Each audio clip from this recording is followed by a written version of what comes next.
Salut les gars, film bref ici aujourd'hui. Nous couvrons une comédie dramatique. Appelé Fleur, le film commence avec Erika Van Ross donnant un policier plaisir dans sa voiture de patrouille en échange. Pour de l'argent, deux de ses amis se faufilent et enregistrez-les. Elle lui dit qu'ils l'ont enregistré sur caméra ayant du plaisir avec un an. Vieille fille. Ils extorquent aux flics comme Erika l'est. Mineur et menacé de télécharger le vidéo vers le cloud si jamais ils attrapent. Lui avec une fille mineure. Après avoir passé le reste de la journée traînée, Erika rentre chez elle et ajoute l'argent qu'elle vient de gagner sur ses économies. Elle met à jour une feuille Excel de son nouveau gain. La mère d'Erika, Laurie, l'appelle pour venir lui dire bonjour dont il parle. Les prochains examens finaux de Laurie et son nouveau petit ami Bob. Laurie exprime son mécontentement à Erika. Ne pas aimer Bob. Laurie lui dit que Bob est une bonne personne qui se soucie d'elle. Laurie lui dit qu'elle a besoin qu'elle soit sur son meilleur comportement au dîner plus tard. Cette nuit, Laurie va au bowling avec ses amis et leur dit qu'elle économise l'argent qu'il gagne pour l'école. Son ami lui demande de venir chez elle plus tard. Mais elle leur dit qu'elle doit être à la maison pour le dîner parce qu'elle doit la rencontrer. Nouveau demi-frère qui vient de sortir de désintox. Il récupère Luc en cure de désintoxication et Erika se plaint de la façon dont il est gros dans la voiture et ils partent pour obtenir dîner. Luc est émotionnellement perturbé et a un attaque de panique pendant qu'ils commandent leur nourriture. Il s'éloigne du restaurant et Laurie offre $10 à Erika pour aller parler à lui et le ramener à l'intérieur du le restaurant. Erika va lui parler et lui propose de lui donner du plaisir oral que Luc refusait. Erika se moque de lui parce qu'il est gay. Luc lui dit qu'il n'est pas gay mais ne le fait pas. Veut ça de sa future demi-sœur et lui demande de le laisser tranquille. Dans la scène suivante, Erika décrit Luc à ses amis, l'appelant vraiment gros, toxicomane et gay. Elle se fait intimider par un camarade de classe et ils se retrouvent dans une bagarre qui est rapidement séparée. À la maison, Laurie dit à Erika que Boba se plaint qu'elle n'est pas sympa avec Luc. Elle lui demande de s'excuser auprès de Luc mais elle refuse. Laurie la supplie de dire quelque chose de gentil à Luc. Le lendemain, Bob prépare des hot dogs pour famille pendant qu'ils se détendent à la piscine. Erika va servir Luc mais il refuse les hot dogs qu'elle l'invite à aller chercher de la vraie nourriture avec elle au bowling. Allez, ils mangent et deviennent de bons amis. Luc lui pose des questions sur son père et elle lui dit qu'il est en prison et qu'elle est essayé d'économiser de l'argent pour le renflouer.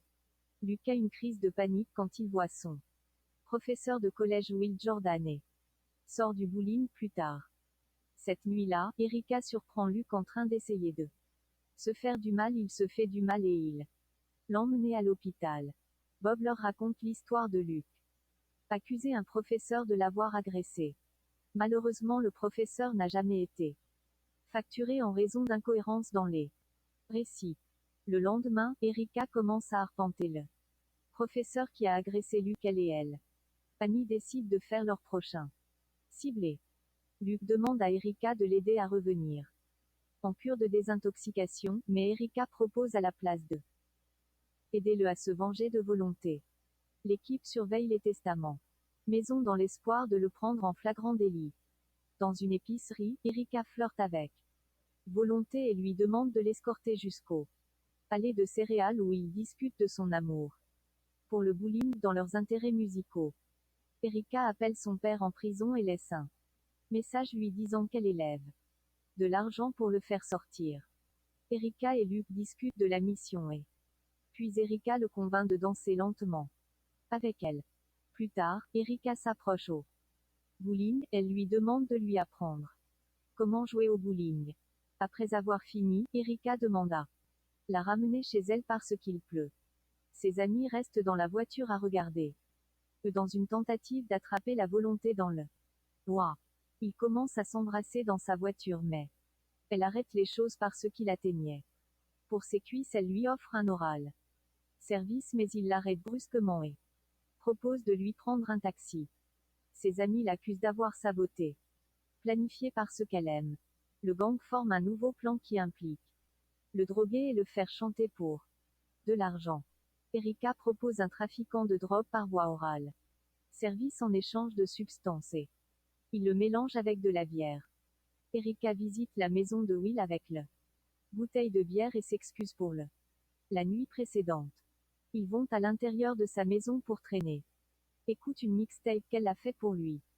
Elle lui parle de la présence de son père. Prison et il lui dit que son père n'a jamais été là non plus. Elle demande une photo sur sa table. Et elle lui dit que c'était son ex-femme. Erika l'interroge sur le modèle du Tour Eiffel sur sa table basse et cela l'incite à raconter l'histoire de être licencié et divorcé après avoir été faussement accusé d'agression. Il lui dit que même si les allégations n'ont jamais été prouvées qu'il a perdu tout, Erika gifle la bière de sa main mais comme il ressent le fort effet de la roufie, il attrape son bras et elle s'excuse auprès de lui et leur dit raison pour laquelle elle était là. Luke entre en courant et frappe Will sur le table basse en verre le brisant.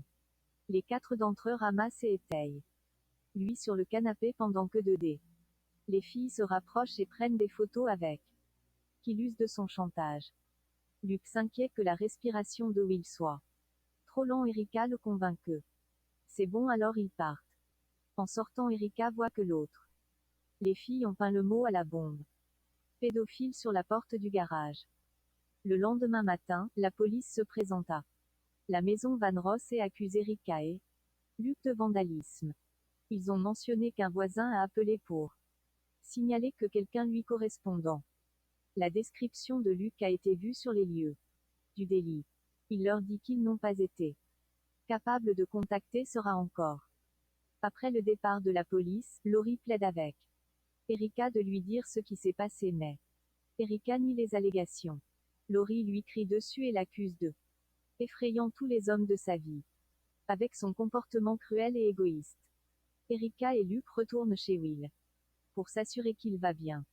Ils trouvent alors qu'ils étaient assis sur l'exact l'endroit où ils l'ont laissé la nuit